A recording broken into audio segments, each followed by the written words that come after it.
અને હવે વાત કમોસમી વરસાદ વિશે। અમરેલી જિલ્લામાં મેઘરાજાએ ભર ઉનાળે કારો કહેર વરસાવ્યો છે। અચાનક ત્રાટકેલા આ કમોસમી વરસાદે ખેડૂતોના મોઢે આવેલો કોળિયો છીનવી લીધો છે।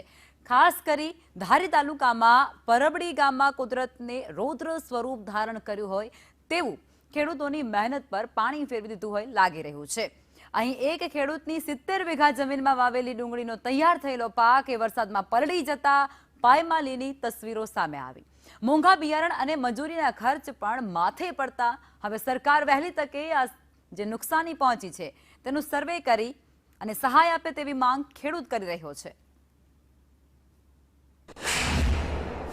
અમરેલી જિલ્લામાં ગઈકાલે સાંજે જે માવઠાનો માર ખેડૂત પર પડ્યો છે, જેનાથી કાળો કહેર વર્તાણો હોય તેવું અત્યારે હાલમાં જોવા મળી રહ્યું છે। મારી પાછળ આપ જોઈ શકો છો કે જે 70 વીઘાનું ડુંગળીનું વાવેતર હતું, સફેદ ડુંગળીનું વાવેતર એક ખેડૂતે કરેલું હતું।